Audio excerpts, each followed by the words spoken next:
கர்த்தருடைய பரிசுத்த நாமம் மகிமைப்படுவதாக. அல்லேலூயா.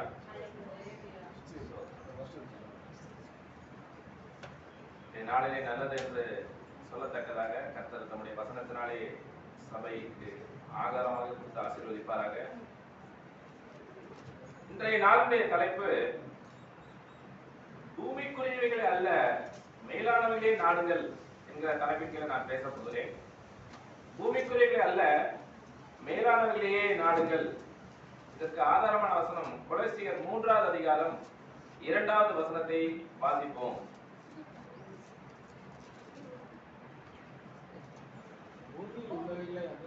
பூமியில் உள்ளவைகளே அல்ல மேலானவைகளே நாடுகள் என்று சொல்லப்பட்டிருக்கிறது. இதற்கு முந்தைய வசனத்துல அந்த அதே அதிகாரத்துல 3:1 வாசிங்க. நீங்கள் கிறிஸ்துவுடனே கூட எழுந்தது உண்டானால், நீங்கள் ஆண்டவராகிய இயேசு கிறிஸ்துவுடனே கூட எழுந்தது உண்டானால், கிறிஸ்து தேவனுடைய வலது பாரிசத்தில் வீற்றிருக்கும், கிறிஸ்து தேவனுடைய வலது பாரிசத்தில் வீற்றிருக்கும் இடத்திலுள்ள மேலானவைகளையே தேடுங்கள், மேலானவைகளையே தேடுங்கள் என்று சொல்லப்படுது. நீங்க இயேசு கிறிஸ்துவோட மரித்தோரிலிருந்து உயிரோடு எழுந்ததுண்டானால் அப்படின்னா, இயேசு கிறிஸ்து மரணம் அடைந்தார், ஆனால் 3வது நாள் என்ன பண்ணாரு? உயிரோட எழுந்திருச்சார். அப்ப நாமளும் எழுப்பப்பட்டிருக்கிறோம் என்று சொல்லி அதில் சொல்லப்பட்டிருக்கிறது. இயேசு கிறிஸ்துவுடனே நம்மளும் என்ன பண்ணிருக்கோம்? மரணத்திலிருந்து உயிரோடு எழுப்பப்பட்டிருக்கிறோம். இதற்கு ஆதாரமாக தான் நம்ம என்ன பண்றோம்? ஞானஸ்நானம் எடுக்கிறோம். ஞானஸ்நானம் அடக்கம் பண்ணப்படும் போது, அது தண்ணிக்குள்ள முங்கும் போது நம்ம இயேசுவோடு அடக்கம் பண்ணுவதையும், திரும்ப தண்ணியிலிருந்து எழுப்பப்படும் பொழுது இயேசுவோடு உயிரோடு எழுப்பப்பட்டதாகவும் அந்த சாயலிலே இணைக்கப்பட்டிருக்கிறோம். ஆக அப்படிப்பட்ட ஞானஸ்நான அடக்காராதனையோடு நம்ம இயேசு கிறிஸ்துவோடு மரித்து உயிரோடு எழுந்ததுன்றால் நம்ம என்ன பண்ணணும்? இயேசு கிறிஸ்துவோட மேலானவைகளை என்ன பண்ண வேண்டும்? தேட வேண்டும். மேலானவைகளை நாட வேண்டும். பூமிக்குரியவைகளை தேடக்கூடாது என்று சொல்லி அப்போஸ்தலன் பவுல் சொல்றதை பார்க்க முடியும். இந்த பூமிக்குரியவைகள் ஏன் தேடக்கூடாது, மேலானவைகளை ஏன் தேட வேண்டும் என்று சொல்லி சில விளக்கங்களின் மூலமாக இன்றைக்கு ஆவியானவர் நம்மோடு பேச போகிறார். பூமிக்குரியவர்களை ஏன் தேடக்கூடாது? இயேசுவை நம்ம தேடுகிறதுக்கு சில நிறைய காரணங்கள் இருக்கும். சில காரணங்களை நம்ம என்னென்ன காரணம் சொல்லலாம்? சொல்லுங்க பார்க்கலாம். இன்றைக்கு மக்கள் இயேசுவை தேடி வரும்பொழுது என்னென்ன காரணங்களுக்காக இயேசுவை தேடுகிறார்கள்? நோய்களை சுகமாக்குவதற்காக இயேசுவை நாடுகிறார்கள். வேற கஷ்டம் நீங்கணும், உலக காரியங்களுக்காக இயேசுவை தேடுறாங்க. வேற சில சர்ச்சில் சாப்பாடுலாம் போடுறாங்க, அதுக்காக சில சபைக்கு போறவங்களும் இருக்காங்க. குறிப்பா கிறிஸ்துமஸ் டைம்ல கொஞ்சம் நிறைய சபைகளை கூட்டம் போடுறதுக்கு பிரியாணி ஒரு காரணமா இருக்கும். ஏன்னா அன்னைக்கு நாள்ல கொஞ்சம் சாப்பாடு ஜலப்படலாம் இருக்கிறதுனால சில தேடி போவாங்க. இதெல்லாம் பூமிக்குரியவைகள். இந்த பூமியில நம்ம நல்லா வாழணுன்றதுக்காக தான் இதெல்லாம் கொடுத்துருக்கிறாரு. நீங்க தேடுறது சரிதான். கடன் நீங்கணும், வியாதி சுகமாகணும், பிள்ளைக்கு நல்ல திருமண வாழ்க்கை நடக்கணும், இப்படி சொல்லி நிறைய காரியங்களுக்காக நம்ம கடவுளை தேடுகிறோம். பூமிக்குரியவைகள் தான். ஆனா இந்த பூமிக்குரியவைகளை நீங்கள் தேடுவதை காட்டிலும் வேற ஒன்றை தேடுங்கள் என்று சொல்லி அப்போஸ்தலன் பவுல் சொல்றாங்க. ஏன் பூமிக்குரிய காரியங்களை தேடக்கூடாது? நீங்க பழைய ஏற்பாட்டுல பிரசங்கின்ற புத்தகத்தை எடுத்துட்டீங்கன்னா, பிரசங்கி 1வது அதிகாரம் 2வது வசனத்தை நீங்க வாசிங்க. பிரசங்கி என்பவன் ஒரு பெரிய ராஜா, சாலமோன் ராஜா. மாயை மாயை மாயை மாயை எல்லாம் மாயை எல்லாம் மாயை என்று பிரசங்கி சொல்கிறார். எல்லாம் மாயை என்று பிரசங்கி என்ன பண்ணுகிறார்? நல்லா வாழ்ந்து கேட்டவன் அந்த மாதிரி பெரிய ராஜா சாலமோன் ராஜா தான். ஆனா என்ன சொல்றான்? நான் எல்லாத்தையும் அனுபவிச்சு பார்த்துட்டேன், இதெல்லாம் என்னது? மாயை. மாயைனா என்ன? இப்ப அடுத்த கேள்வி. ஒன்றும் இல்லை, பொய். அப்புறம் நிழல் மாதிரி.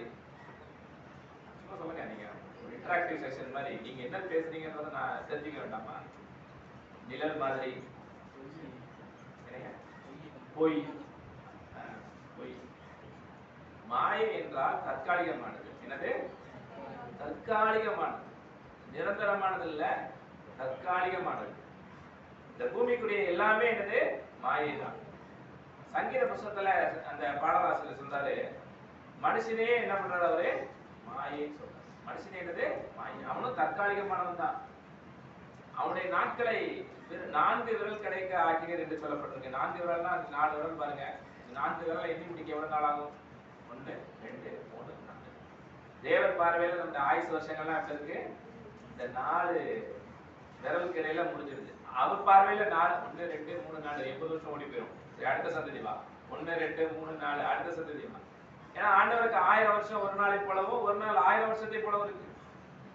அதே மனுஷனே நம்ம என்னது மாயையா தான் வச்சிருக்கிறார். தற்காலிகமானவங்க தான். இந்த உலகத்துல நமக்கு நிரந்தரமா நம்ம இருக்க போறது கிடையாது.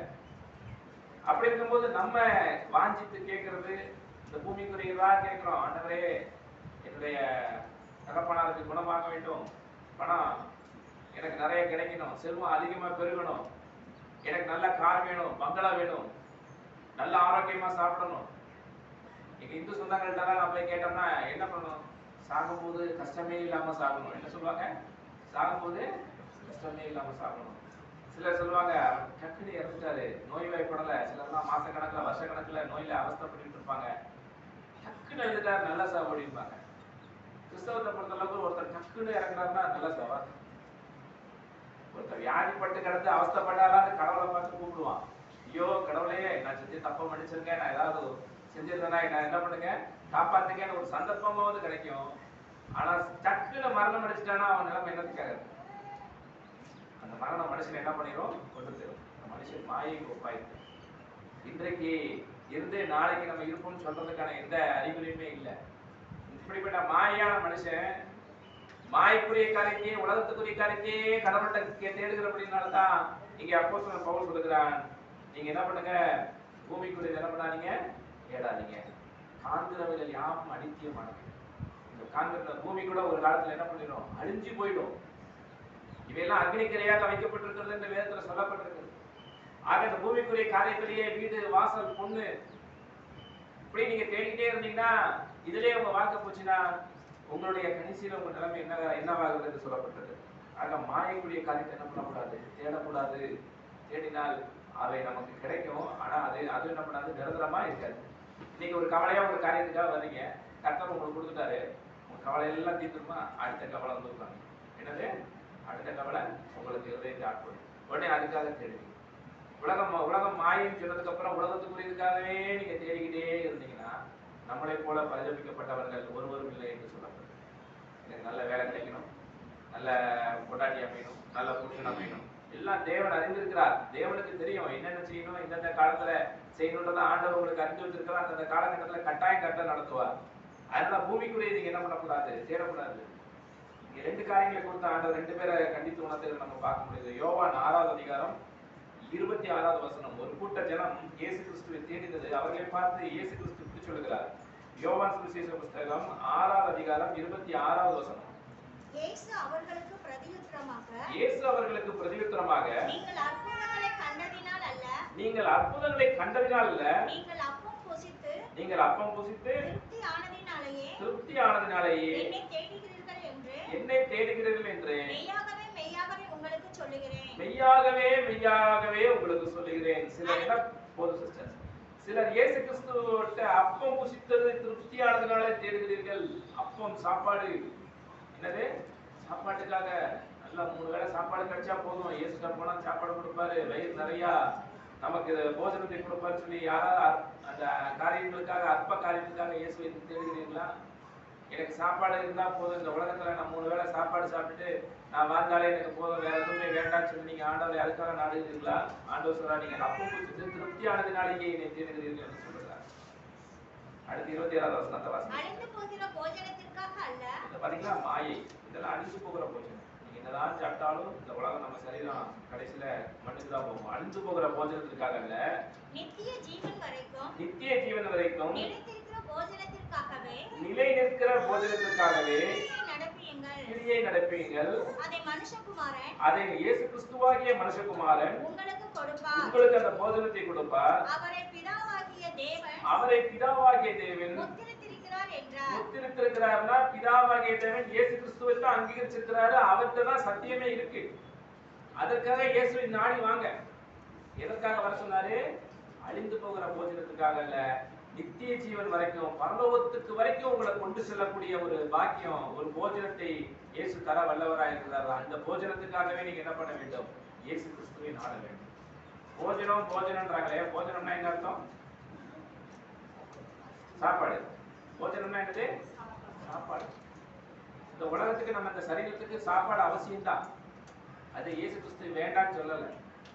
ஆனா வேறொரு காரியத்துக்காகவும் அவர் நமக்கு ஒரு போஜனத்தை தருகிறார். அந்த போஜனம் என்ன பண்ணுகிறது? நம்ம நித்திய ஜீவன் வரைக்கும் நிலைநிறுத்த நம்மளை பலப்படுது. அல்லேலூயா. ஏன்னா நம்ம பாக்குற இந்த மனுஷன் வெளிப்புறமான மனுஷன், ஆனா உள்ளுக்குள்ள நமக்கு இன்னொரு மனுஷன் இருக்கிறான்ல, இன்னர் மேன், உள்ளான மனுஷன், நம்ம மனசாட்சி, நம்ம ஆத்துமா. இதுக்கு என்ன தேவைப்படுது? என்ன போஜனம் தேவைப்படுது? அவருடைய வசனம் தான் தேவை. அல்லேலூயா. மனுஷன் அப்பத்தினால் மாத்திரமல்ல, தேவனுடைய வாயிலிருந்து புறப்படுகிற ஒவ்வொரு வார்த்தையினாலும் என்ன பண்ணுவான்? அவன் பிழைப்பான். அந்த வார்த்தை இயேசு கிறிஸ்து தருகிறார். அதுதான் சொன்னாரு, நான் என்ன சொல்றேன், நான் சொல்றபடி செய்ய நீங்க பரலோகத்துக்கு வந்துடலாங்கிறாரு. அல்லேலூயா.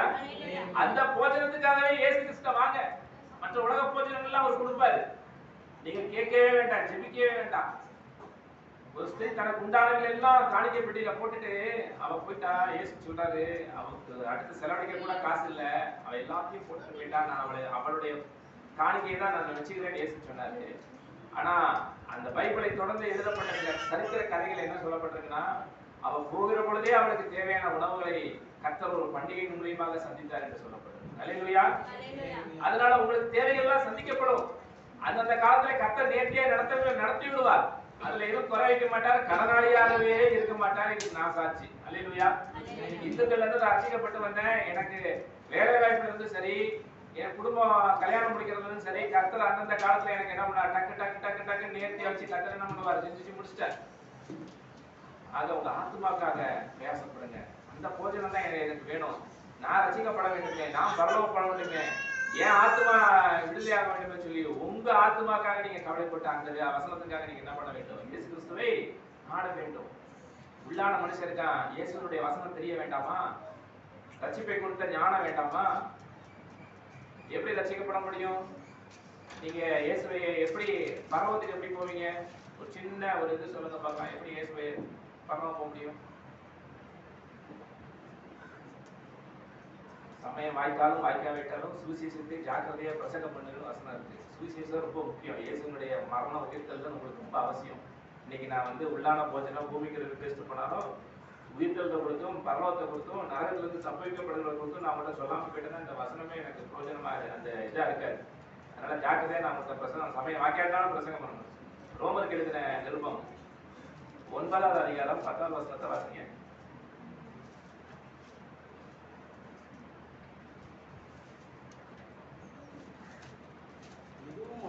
இல்லையா? அது இல்லை, ஒரு நிமிஷம்.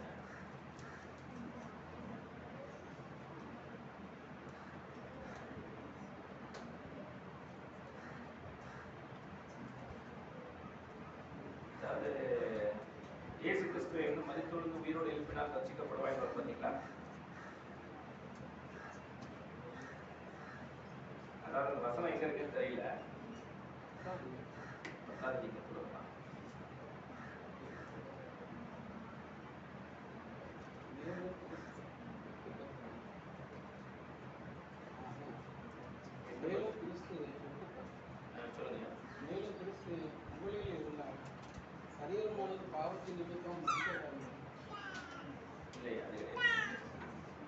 அதாவது நீங்க ரட்சிக்கப்படுவதற்கு ஒரே ஒரு காரியத்தை தான் ஆண்டவர் நம்மகிட்ட என்ன பண்ணினாரு, எதிர்பார்த்தாரு.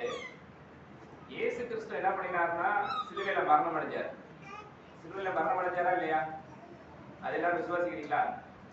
ஆமென். திரும்ப 3ஆம் நாள் என்ன பண்ணினாரு? உயிரோட எழுப்பப்பட்டார். இயேசு கிறிஸ்து ஏன் மரணம் அடைஞ்சாரு? நம்முடைய பாவங்களுக்காக அவர் மரணம் அடைந்தார். நம்ம செலுத்த வேண்டிய கடனை அவர் என்ன பண்ணினார்? சிலுவையில சுமந்து தீர்த்தார் சொல்லப்பட்டிருக்கு. அப்ப இந்த இயேசு திரும்ப 3ஆம் நாள் உயிரோட எழுப்பப்பட்டார். அப்ப இயேசு கிறிஸ்து விசுவாசிக்கிற நம்மள என்ன பண்ணணும்? மரித்தால் என்ன பண்ணுவோம்? உயிரோடு எழுப்பப்பட்டு அவர் போல நித்திய காலமாக உயிரோடு எழுப்போம். இதான் நம்முடைய விசுவாசம்.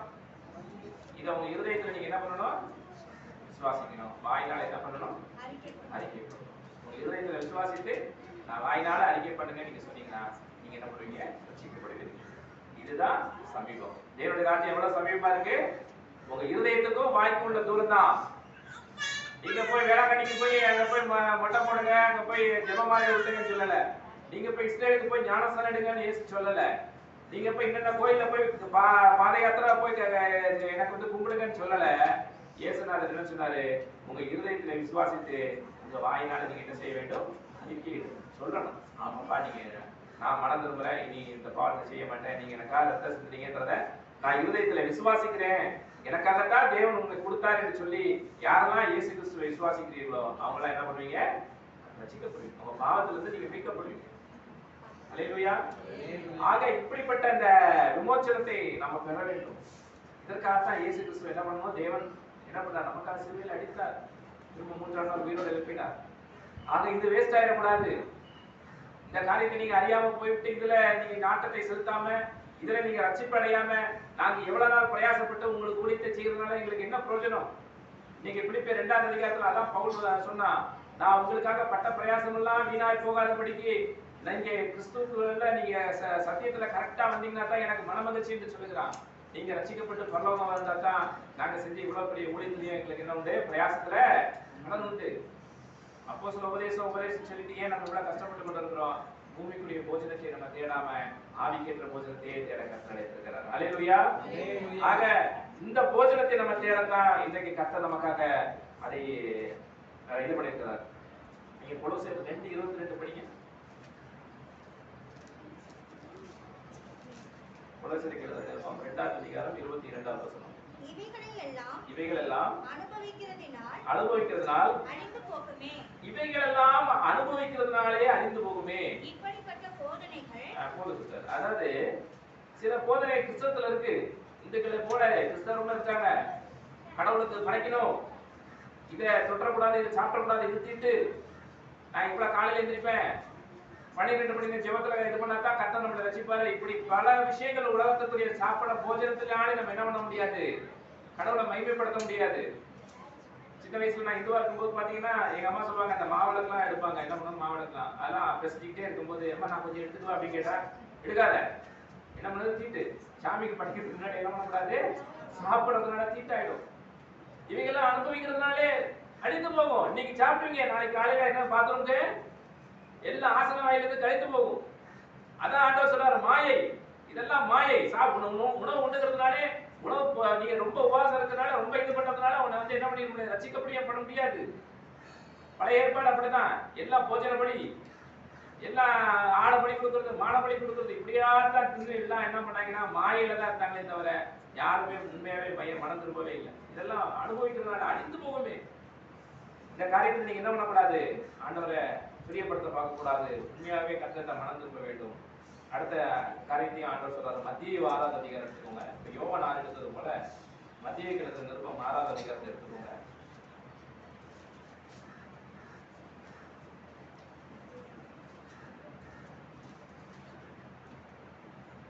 6ஆம் அதிகாரம் 25ஆவது வசனம் படிங்க. ஆகையால் எண்ணத்தை உண்போம், எதை உண்போம், எதை குடிப்போம் என்று உங்கள் ஜீவனுக்காகவும் உங்கள் உயிருக்காகவும் எண்ணத்தை உடுப்போம், எந்த ஆடையை உடுப்போம் என்று உங்கள் சரீரத்துக்காகவும் உங்கள் உடலுக்காகவும் கவலைப்படாதிருங்கள். முதல்ல இந்த கவலை என்ன பண்ணாங்க? கடவுளை என்ன பண்ணாதீங்க? படாதீங்க என்று உங்களுக்கு சொல்லுகிறேன். சாப்பாட்டை பார்க்கிலும் ஜீவனும் உடையை பார்க்கிலும் சரீரமும் விசேஷித்தவைகள் அல்லவா? சாப்பாடை காட்டிலும் உங்களுடைய ஜீவன் ரொம்ப முக்கியம் இல்லையா? உங்க ஆத்மா நரகத்துக்கு போச்சுன்னா என்ன பண்றது? சாப்பாட்டுக்காகவே இயேசுவை தேடிட்டு கடைசியில நரகத்திலிருந்து ரட்சிக்கப்படாம உங்க ஜீவன் நரகத்துல தள்ளப்படுச்சுன்னா என்ன ஆகும்? உடையை பார்க்கிலும் சரீரம் விசேஷித்தவைகள் அல்லவா? உடைக்காக நீங்க ஏன் கவலைப்படுறீங்க? அது போய் நரகத்துல கடைசியில போய் இந்த என்ன பண்ணுது? உங்க சரீரம் 24 மணி நேரம் வெந்துகிட்டே இருக்கு. கட்டி கதறி கூப்பாடு போட்டீங்க, இயேசுவே இயேசுவேன்னு சொன்னா அங்க காப்பாற்ற யாரும் கிடையாது. இது ரொம்ப முக்கியம் இல்லவா? உங்க ஆத்மா ரொம்ப முக்கியம். ஆத்ம ரட்சிப்பு முக்கியம் இல்லையா? என்னைக்கு இயேசு கிறிஸ்துவை சொந்த ரட்சகராக நீங்க ஏற்றுக்கொண்டீர்களோ அன்னைக்கே உங்க ஆத்மா என்ன பண்ணப்படுகிறது? பாதுகாக்கப்படுகிறது. உங்க ஜீவன் கிறிஸ்து இயேசுவுக்குள் தேவனுக்குள் மறைந்திருக்கிறது. அடுத்த அந்த கொலோசியர்லயே வரும். கொலோசியர் 3ஆம் அதிகாரம் 3 படிங்க.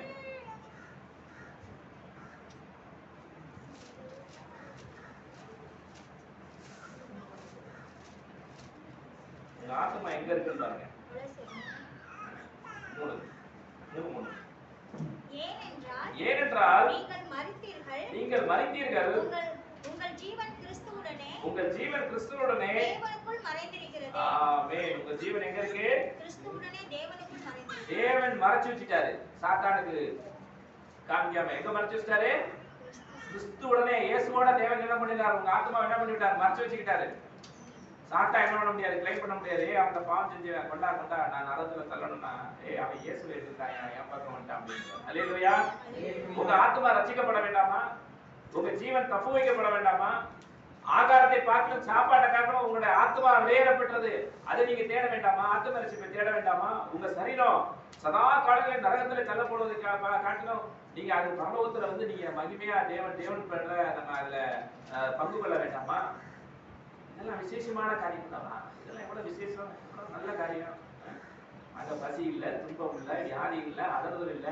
இதெல்லாம் எங்க இல்ல? பரலோகத்துல இல்ல, பூமியில இருக்கே. இதுலயே நம்ம உடனே சாப்பாடு இருந்தா போதும், பசி இன்னைக்கு ஆத்தனா போதும், இன்னைக்கு பசி கொஞ்சம் பசிக்குது ஆண்டவரே, இந்த பசி இல்லாம இருந்தப்ப அது போதும் ஆண்டவரே, சாப்பாடு கொடுத்தா போதும், கர்த்தர் அன்னைக்கு எங்களை போஷிக்கிறான்னு சொல்லிட்டு இதுக்காகவே நீங்க திருப்திப்பட்டு ஒரு வாழ்க்கையை வாழக்கூடாது. ஆத்மா ரட்சிக்கப்படும். ஒவ்வொரு நாள் இயேசுநாதர்கிட்ட போயிட்டு ஜெபம் பண்ணி, ஆண்டவரே உமக்கு எனக்கு ஏதாவது ஒரு ஐக்கியத்துல கோளாறு இருக்கா, எனக்கு பிரியமில்லாத காரியம் உங்களுக்கு இருக்கான்னு சொல்லி ஆண்டவர்கிட்ட என்ன பண்ணணும்? அனுதினம் நீங்க ஒப்பு கொடுத்து கொண்டே வர வேண்டும். இதற்காக தான் கர்த்தர் நம்ம என்ன பண்ணிருக்கிறார்? அழைத்திருக்கிறார். சாப்பிட்டு சாப்பிட்டு தூங்குறதுக்கு இல்ல. இதுதான் ஆவியில அனதா இருக்கிறதுன்னு சொல்லணும். அல்லேலூயா. ஆவியில அனதா இருக்க. நீங்க இயேசு கிறிஸ்துவுக்கும் உங்களுக்கும் எந்த பிரிவினை இல்லாம பாதுகாத்துக்கிறதுக்காக ஜெபம் பண்ணுங்க, வசனத்தை வாசிங்க. ஏதாவது ஒரு குற்றம் இருக்குன்னா ஆண்டவர்கிட்ட என்ன பண்ணுங்க? உடனே அறிக்கையிட்டு மறந்துட பண்ணுங்க. இதுதான் ஆவியில அனதா இருப்பது. இந்த ஆவியில அனலா இருக்கிறவங்க கர்த்தருக்கு ஊழியம் செய்வாங்க. அல்லேலூயா. ஆவியில அனல் இல்லாம கர்த்தருக்கு ஊழியம் செய்யாதீர்கள். எல்லாம் மாயை. பூமிக்குரிய எல்லாம் நீங்க என்னதான் கொண்டு வந்திருந்த பகவத்கீதையில போடப்பட்டிருக்கு. நீ என்ன கொண்டு வந்தா நீ இழப்பதற்கு, என்ன கொண்டு போக போகிறாய் நீ இதை சம்பாதிப்பதற்கு, எல்லாம் நம்மளோட வாழ்க்கை இங்க வாழ்றதுக்காக தற்காலிகமாக கொடுக்கப்பட்ட ஆசீர்வாதங்கள் தானே. இதற்காக நீங்க கவலைப்பட்டு கலங்கி உங்க காலங்களை நீங்க வீணடிக்கிறீங்க. இதெல்லாம் வேஸ்ட். இந்த வசனத்தை கேட்ட உடனே நீங்க விடுதலை. அல்லேலூயா. உங்க கவலை எல்லாம் என்ன பண்ணீங்க? அப்பா கர்த்தர் பார்த்துக்கிறாருப்பா. வசனத்தை கேட்டவனே இதெல்லாம் கவலைப்பட்டு இருந்தேன், அதுக்காக கவலைப்படாதீங்கன்னு சொல்லிட்டாரு. அதெல்லாம் அந்த காலத்துல நடக்கும். இயேசுநாதர் நம்ம என்ன பண்ணுவோம்? ரட்சிப்புக்காக நினைச்சுவோம். அல்லேலூயா. அனுதினமும் அவருடைய வசனத்தை வாசி எதெல்லாம் திருக்கிறோமோ, எதெல்லாம் அவருக்கு பிரியமான காரியமா இருக்கோ அதெல்லாம் நடப்பிக்கணும். ஆமென். அதுதான் ஆண்டவர் ஆவியில அனதா இருக்க சொல்றேன். அங்க பூமிக்குரிய காரியத்துல இல்ல, மேலானவர்களை என்ன பண்ண வேண்டும்? நாடுகிறவர்கள் தான் கர்த்தர் பெரிய காரியங்களை செய்வார். இதுதான் ஆண்டவர் வந்தார். உள்ளான மனுஷன்ல நீங்க வல்லமையா வளரப்படணும். இயேசு கிறிஸ்துவை அறிகிற அறிவில வளரணும்.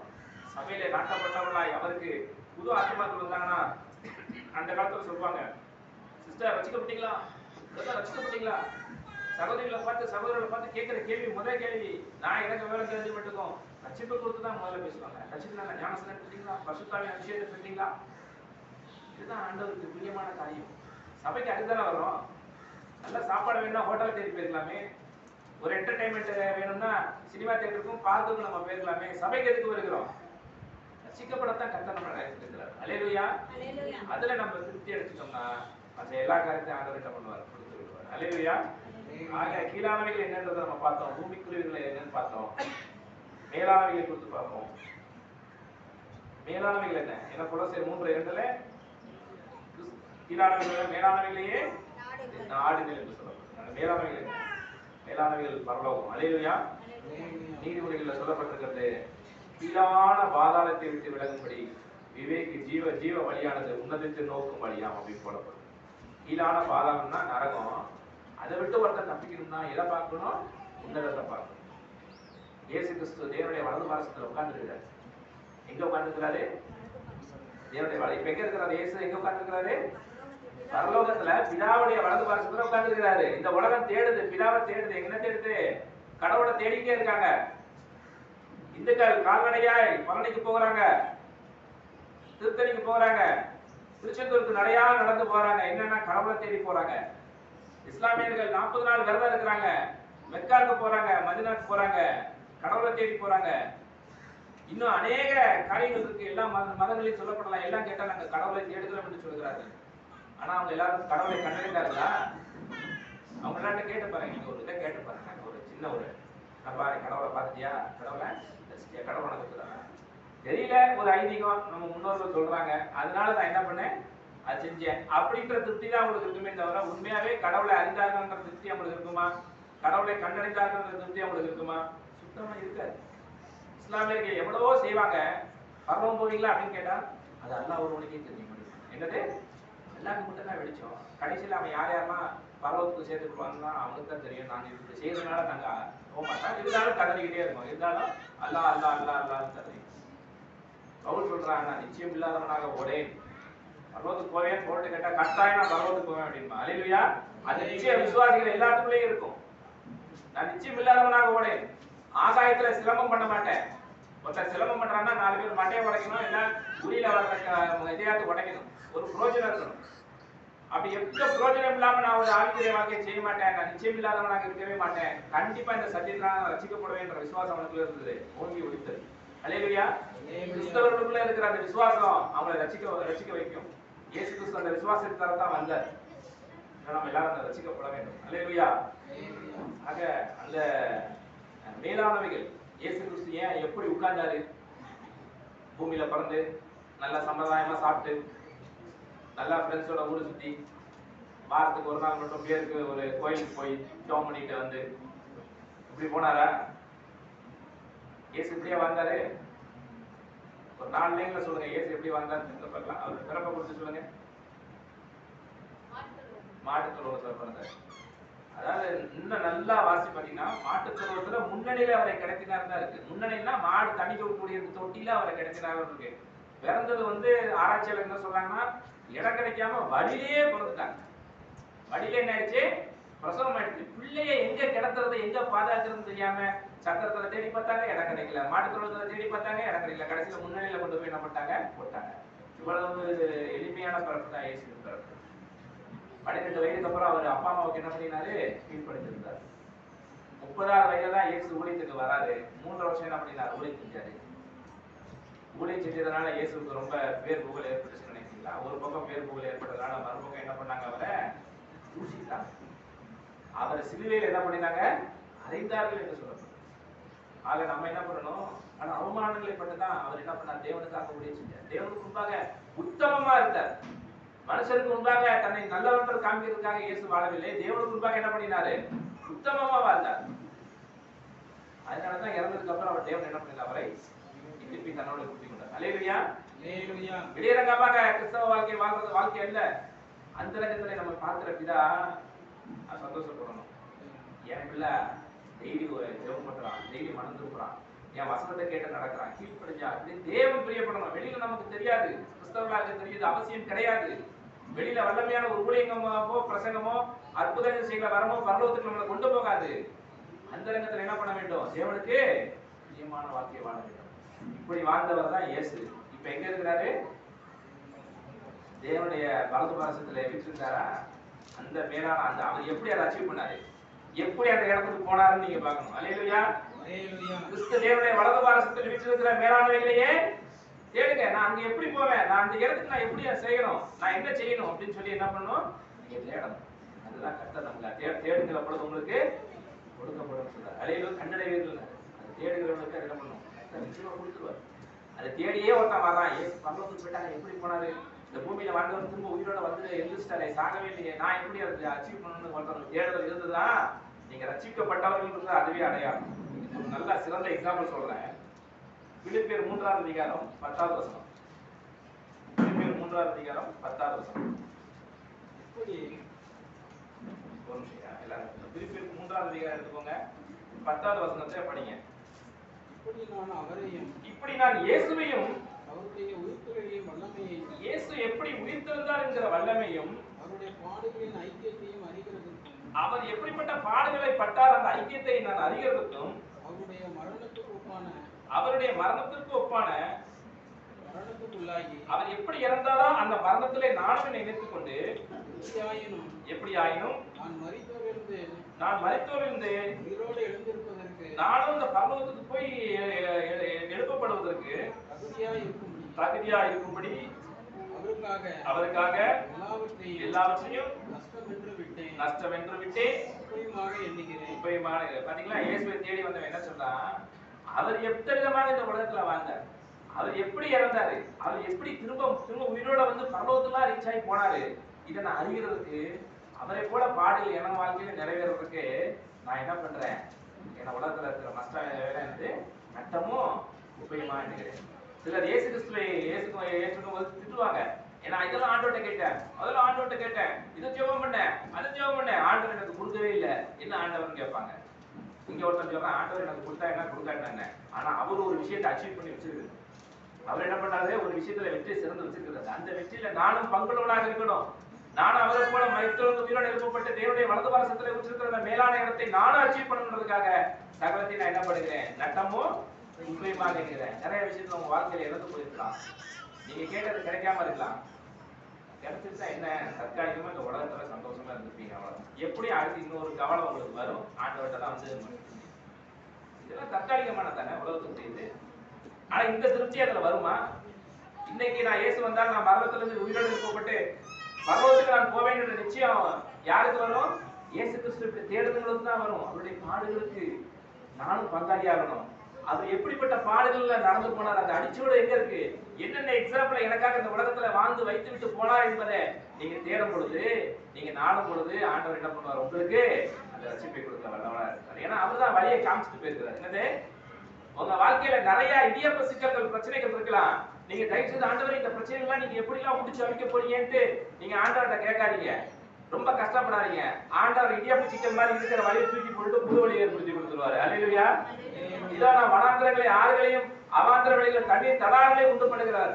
கஷ்டத்தை நோக்கி பார்க்காதீங்க, அவருடைய சித்தத்தை என்ன பண்ணுங்க, அடுத்த என்ன பண்ணுங்க, செய்யுங்க. ஒவ்வொரு நாள் அதை செய்யுங்க. ஒவ்வொரு நாள் அதுல ரசிக்கப்பட்ட ஆண்டோடைய வழியை பின்பற்றி போய்கிட்டே இருங்க. வாழ்க்கை சாகிற வரைக்கும் அதுல சிக்கல்கள் இருக்கத்தான் செய்யும். நீங்க என்னத்தை தான் செஞ்சாலும் அதுல என்ன பண்ணுவோம், பிள்ளை ஒரு பக்கம் கீழ்ப்படியாம போவோம், புருஷன் ஒரு பக்கம் ஓடுவான், மனைவி விட்டு கொடுக்காம பேசும், சொந்தக்காரங்க எல்லாம் திட்டிக்கிட்டு கிடப்பான். இதுக்கெல்லாம் நம்ம கட்டத்தை வந்து நம்ம அழுதுட்டு இருக்கணுமா? தூட்டுவார் தூட்டட்டும், போட்டுருவார் போட்டட்டும், நாம தேவ சித்தத்தை செய்வோம். அல்லேலூயா. இயேசு கிறிஸ்து நடந்த அந்த வழியின் பிரகாரமாக என்ன பண்ணணும், நாம நடக்கணும். அதுக்காக மற்ற எல்லாத்துக்கும் நஷ்டம் எல்லாம் குப்பை. ஆனா குப்பை நான் விட்டு விட்டு என்று சொல்லப்பட்டு. அடுத்த வருஷம் வாசிங்க, 12வது வாசிங்க. நான் வந்து அடைஞ்சிட்டேன், பரலோகத்துக்கு போயிட்டேன், அல்லது முற்றும் நான் இந்த பரிசுத்தத்துல தேவனாயிற்றேன் என்று எண்ணாதீங்க. கிறிஸ்து இயேசுவினால் நான் எதற்காக பிடிக்கப்பட்டனோ அதை பிடித்துக் கொள்ளும்படி ஆசையா சொல்லப்படுங்க. இயேசுவை ஆசையா தொடருங்க. இது வரைக்கும் இயேசுவை தொடர்ந்து வந்திருக்கீங்களா? நீங்க இன்னும் பண்ணுங்க, ஆசையா என்ன பண்ணுங்க, இன்னும் என்ன பண்ணுங்க, இயேசுவை தொடருங்க. தொடர்ந்துகிட்டே அவர் போங்க. அல்லேலூயா. சரி, அதுக்காக 13வது வசனத்தை வாசிங்க. சகோதரரே, நான் அந்த பரலோகத்தை பிடிச்சுக்கிட்டேன் என்று நான் எண்ணுகிறதில்லை. ஒரு விஷயத்தை நான் செய்கிறேன், பின்னானவைகளை மறந்து முன்னானவைகளை நாடி கிறிஸ்து இயேசுவுக்குள் தேவன் அழைத்த பரம அழைப்பின் பந்தய பொருளுக்காக இலக்கை நோக்கி தொடருங்க. என்ன இலக்கு? இயேசு கிறிஸ்து மேலான இடத்துல உட்கார்ந்துருக்காரு பாத்தீங்களா, அதான் நம்முடைய இலக்கு, நம்ம டார்கெட். பரிசுத்தவான்களுடைய டார்கெட் அதுதான், பரிசுத்தவான்களுடைய டார்கெட் அதுதான். பரலோகத்துல இயேசு கிறிஸ்து எனக்காக வாசம் பண்ணி கொண்டிருக்கிறார். அவர் வாசம் பண்ணுகிற இடத்துல நானும் வாசம் பண்ணுவேன். அல்லேலூயா. அந்த மேலான இலக்கை நீங்க என்ன பண்ண வேண்டும், தொடர்படிக்கு தான் இயேசுவை பின்தொடர வேண்டுமே தவிர பூமிக்குரிய காரியங்களுக்காக நீங்க என்ன பண்ணக்கூடாது, இயேசுவை நாடக்கூடாது. இன்னைக்கு ஆண்டவரே எனக்கு ஒழிச்சு கேட்டுங்கன்னு ஜெபம் பண்ண போதும். ஆண்டவர்கிட்ட ஒரு விண்ணப்பம் பண்ணுங்க, அவர் அதை அப்படியே அக்கௌண்ட் அப்படியே எழுதி வைப்பார், நாள்தோறும் நடத்துவார். அல்லேலூயா. ஐயா சொன்னாங்கல்ல, இன்னைக்கு இப்ப இதுல விண்ணப்பம் பண்ணுங்க, சபையா சேர்ந்து விண்ணப்பம் பண்ணுங்க. விண்ணப்பம் பண்ணும்போது என்ன பண்ணுவோம், நம்ம பெற்றுக்கொள்வோம். ஒருவேளை நாம மறந்தாலும் இயேசுநாதர் மறக்கவே மாட்டாரு. என் மகன் விண்ணப்பம் பண்ணியிருக்கா, பரலோகத்துக்கு போறதுக்காக தான் என் வசனத்தை பிடிச்சிட்டு நிக்கிறா. எங்கேயாவது நம்ம வேற ஏதாவது சிந்தியா இருந்தா இயேசுநாதர் என்ன பண்ணுவோம், ஞாபகப்படுத்துவாரு. அன்னைக்கு சபையில பிரதர் பிரசங்கம் பண்ணார்ல, இந்த வசனத்தை சொன்னார்ல, அன்னைக்கு நீ ஒவ்வொரு இடத்துல இன்னைக்கு என்ன பண்ணிட்டு இருக்க, என்னத்தை யோசிச்சுட்டு இருக்க மாதிரி அப்படின்னு. அல்லேலூயா. நீங்க விண்ணப்பம் பண்ணணும், ஆண்டவர்கிட்ட ஜெபம் பண்ணணும். ஆண்டவரே இந்த வசனத்துக்காக என்ன அர்ப்பணிக்கிறேன்னு சொல்லி நீங்க என்ன பண்ண வேண்டும், ஜெபம் பண்ண வேண்டும். அதனால அதைகளை நோக்கி தொடருங்க. அடுத்த வாரம் பிலிப்பியர் 3 தான் படிக்க போறோம். நம்ம இந்த வசனம் எல்லாம் வாங்கிக்கும் போது யோசிக்கணும், திரும்ப என்ன பண்ணணும், யோசிக்கணும். இதுக்காக தான் கர்த்தர் நம்மளை அழைச்சிருக்கிறாரு. அல்லேலூயா. அந்த மேலானவையிலே நீங்க தேட வேண்டும், மேலானவையிலே நாட வேண்டும். அதை பெற்றுக்கொண்டோம் என்று நீங்க என்ன பண்ணாதீங்க, அசால்ட்டா இருக்கிறாங்க. நான் ஞானசனம் எடுத்தேன், என்ன பண்ணிட்டேன், நான் அந்நிய பரிசுத்தாவியோட அபிஷேகத்தை பெற்றேன், அந்நிய பாஷை அடையாளத்தோட இருக்கு, நான் எனக்கு எல்லாம் முடிஞ்சிருச்சு, எனக்கு எல்லாம் தெரியும் அப்படின்னு மட்டும் அசால்ட்டா என்ன பண்ணாதீங்க, இருக்கிறாங்க. உங்களோட ஓட்டத்தை தொடங்கி இருக்கிறார், லக்க நோக்கு முடிக்கணும்ல. முடிச்சாதான் ஏதாவது ஒரு பிரைஸ், அது ஃபர்ஸ்ட் பிரைஸோ 10th பிரைஸோ 100வது பிரைஸோ, ஆனா கட்டாயம் முடிச்சவனுக்கு பிரைஸ் உண்டு. ஆனா உங்க லக்கை நோக்கி என்ன பண்ண வேண்டும், நீங்க இயேசுநாதரை கேளுங்க, நான் ரட்சிக்கப்படுவதற்கு என்ன செய்ய வேண்டும்? நீங்க அப்படிதான் இஸ்ரவேலுக்கு கேட்டாங்க. அப்போஸ்தலர் 2ஆம் அதிகாரத்துல யூதர்கள் மேல பரிசுத்த ஆவியானவர் இறங்குறாரு. என்ன எல்லாரும் வளவளன்னு ஏதோ பேசுறாங்க. கொஞ்சம் உத்து கேட்டா நம்ம பாஷையில பேசுறாங்க, கிரேக்கு பாஷையில பேசுறாங்க, எபிரேய பாஷையில பேசுறாங்க. என்ன பேசுறாங்க? எல்லாம் தேவனுடைய மகத்துவங்களை பேசுறாங்க. இது எப்படியா நடந்துச்சு? அப்படி கேட்கும் போதுதான் பேதுரு சொல்றான், பரிசுத்த ஆவியானவர் வந்து இயேசுவின் பேரால எல்லாத்துக்கும் வழங்கப்பட்டிருக்கிறது, உங்களுக்கும் வழங்கப்படும், எல்லா மக்களுக்கும் வழங்கப்படும் சொல்லிட்டு அவன் ஆலோசனை சொல்றான். அப்போஸ்தலர் 2ஆம் அதிகாரத்தை எடுத்து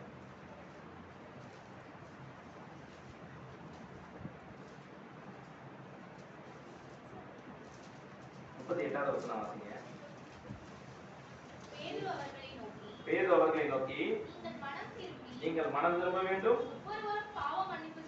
எல்லாரும் ஒருத்தருக்கொருத்தர் பாவ மன்னிப்புக்கென்று இயேசு கிறிஸ்துவின் நாமத்தினாலே ஞானஸ்நானம் முதல்ல பெற்றுக்கொள்ளுங்க. அப்பொழுது பரிசுத்த ஆவியின் வரத்தை நீங்கள் பெற்றுக்கொள்வீர்கள். அடுத்த வசனம், வாக்கு தத்தமானது உங்களுக்கும் உங்கள் பிள்ளைகளுக்கும் நம்முடைய தேவனாகிய கர்த்தர் வரவழைக்கும் தூரத்தில் உள்ள யாவருக்கும் உண்டாயிருக்கிறது என்று சொல்லி இன்னும் அநேக வார்த்தைகளாலும் நிறைய சாட்சி சொல்லியிருக்கான். பழைய ஏற்பாட்டுல நிறைய சாட்சி சொல்லியிருக்கான். சாட்சி கூறி இந்த பாவம் உள்ள இந்த சந்ததியை விட்டு இவங்களை விட்டு விலகுங்க, உங்களை காப்பாற்றிக் கொள்ளுங்கள் என்று புத்தி சொன்னான். அல்லேலூயா. உங்க வீட்டுல போனா ஞானஸ்நானமா அதெல்லாம் தேவையில்லை, சும்மா சர்ச்சைக்கு போயிட்டு வந்தா போதும். பரிசுத்தாவின் அபிஷேகமா ஆமா வள வள வளவள கத்திட்டு கிடப்பாங்க, கேட்கவே நல்லா இருக்காது. நம்ம சர்ச்சை பத்தியா சும்மா டீசெண்டா உள்ள போறதும் தெரியாது, வெளியில வர்றதும் தெரியாது. தப்பு சொல்லல, உள்ள போறான்ட்டும் பைபிள் இருக்காது, வெளியில வரவன்ட்டும் இருக்காது, பைபிள் இருக்காது. ஒரு 4 வசனத்தை கேட்டு பாருங்க, ஒண்ணும் தெரியாது. ஒரு 10 நிமிஷம் நம்ம கிட்ட பேசினா இவ்வளவு வசனம் உங்களுக்கு இப்படி பிறகு தெரியும், யார் சொல்லி கொடுத்தா அப்படின்னா நாம அதுலதான பிரயாசமாவே கிடக்கணும். ஆக நீங்க என்ன பண்ண வேண்டும்? நீங்கள் ஒவ்வொருத்தருக்கும் மனம் திரும்ப வேண்டும். மனம் திரும்பி அடுத்து என்ன பண்ணணும்? ஞானஸ்நானம் எடுக்க வேண்டும். 3வது என்ன பண்ணுங்க? பரிசுத்தாவின் அபிஷேகத்தை பெறுவாங்க. அப்படி பெற்றவங்க நீங்க உலகத்தோட ஒத்து போகாம அந்த இந்த தூரத்தில் உள்ள பிரஜாதிகள் எல்லாரும் கூட இதுல ரசிக்கப்படுவாங்கன்னு பேர் சொல்றாங்க. அப்படிதான் நம்ம ரசிக்கப்பட்டு வச்சிருக்கோம். அப்படி வச்சுட்டு அந்நிய மனுஷனோட கலவாம நீங்க உங்களை காப்பாத்திக்கிட்டு நல்ல விதமா நடங்கன்னு சொல்றாங்க. அல்லேலூயா. இப்படி நடந்தாலே போதும். இதுக்கு உங்களுக்கு சபை ஆதாரமாக இருக்கிறது, சபை உறுதுணையாக இருக்கிறது. இப்படிப்பட்டவங்களை கர்த்தர் என்ன பண்ணுவார்? ரட்சிப்பார்.